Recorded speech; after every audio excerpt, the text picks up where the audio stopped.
I'm Greg Tepper. That's Greg Powers, and this is This Week in Recruiting. It's This Week in Recruiting. Greg Powers, Next Level Athlete. Follow him on Twitter at GPowers. Scout, follow Next Level Athlete on Twitter. This is, of course, presented by our friends at Chicken Express. Powers, how are you, man? Good, man. I can tell you, I've been eating a lot of Chicken Express, too. I mean, at least 2 times a week. Chicken Express tenders pack. I go for the 4, not the 3. I got to have 4 of them. And I like a side of mozzarella sticks and the 44-ounce sweet tea. That's what I got to have. I got to have all 44 ounces of the sweet tea. I respect the sweet tea. Interesting choice on the mozzarella sticks. I don't think I've ever had their mozzarella sticks, and I may be fixing that this afternoon. Yeah. They are excellent.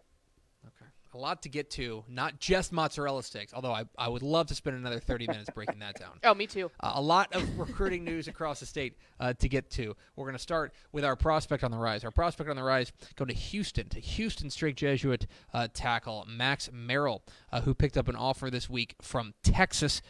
Big kid, 6'4", 275. This is a guy that you would probably categorize as, we put prospect on the rise certainly counts because this is a guy that I think suddenly has garnered a lot of interest. No doubt. He picked up an offer from the Texas Longhorns this week, and as you know, we've been covering this very closely over the past few weeks. Texas is in the hunt to find another offensive tackle in the class of 2021. They've made a couple, 3-4 offers here over the last month or so. Max Merrill is the latest one of those. And to be honest, we've looked at some pretty impressive prospects over the last few weeks. But Merrill might be one of these guys who has a true high upside to stick at tackle. He's listed at only 6'4", 275, but he's a true 6'4", long arms, 275 pounds, moves really well. And I think he has, a very high ceiling. He's got 39 offers now, and he's one of these guys, if you would have had a chance to see him possibly in the camp and combine setting, he might be in that Texas top 100 right now. I don't think he is on any of the lists yet, but he has 39 offers, and a lot of those are also coming from Ivy League schools. And it was interesting listening to him talk about his recruitment because he said he's looking for a place to go play football. He wants to play for a good football program, but, oh, by the way, it also has. Okay, let's stay in the private school ranks with our commit of the week, although not in the UIL. We're going to Dallas Parish Episcopal, where their defensive end, Jaden Jones, has pulled the trigger. He is committing to SMU, another big commitment for the Mustangs. The Mustangs beat out teams like Illinois, Kansas, Washington State for his services. Defensive end, the measurables are really fun at 6'4", 250 or 225 rather. The athleticism really pops off the page here. Yeah, he's one of those guys he actually played for Pantego Christian last year. It's not a team that I'm super familiar with, but he was abusing kids on his highlight tape. That's all I can say. I don't know exactly what competition level that they're playing week in and week out and which private school teams that they were matching up against, but he was dominating dude. So, I mean, seeing him chasing down running backs, quarterbacks in the open field was very impressive. He moves really well. And if you'll recall, he was a commitment to North Texas early on in the recruiting process. I think they were his first offer, but he backed off that pledge as he picked up offers from schools, like I think Colorado extended him an offer, Arizona, Washington State, Illinois, Kansas. So SMU's beating out another P5 program for a prospect in the Dallas area who has a high upside and, could play at the P5 level, but he's not. He's opting to stay home and try to make an impressive SMU program even more impressive. And, of course, he'll be joining his teammate Preston Stone from Dallas Parish Episcopal at the next level at SMU.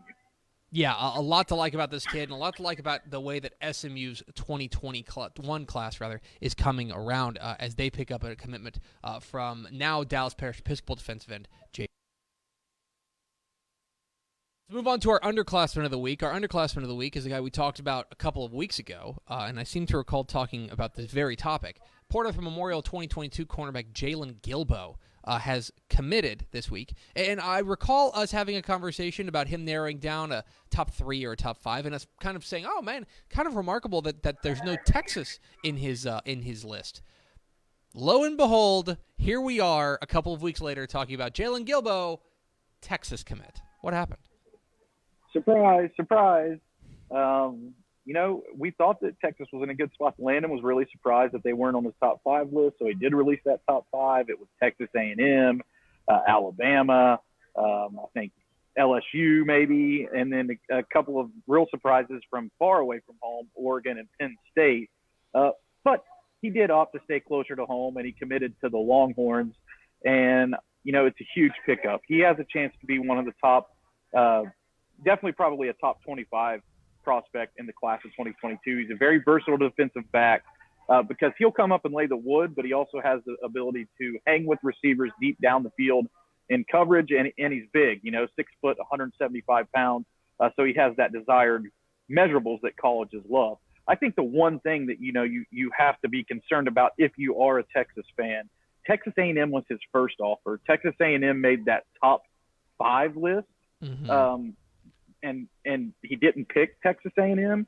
And you also have to be a little bit concerned that, I don't want to categorize this as a definitely, I'm not trying to say like this is a kid you need to watch out for. He's a great football player, seems to be a really good kid. But if there's games being played in recruiting, whether it's on Twitter or with, a little bit of the coaching staff by releasing some of these lists and not including a school that you're going to commit to on it, would that be a concern that you have to worry about it if you're a Longhorns fan? Will Jalen Gilbo still be looking around, and how serious could this commitment be if he wasn't taking the first part of this serious? I'm not saying that's necessarily the case here, but just maybe something that you continue to monitor and look out for. Texas is going to have to stay on him, make sure they recruit him very hard. February 2022 is a long way away.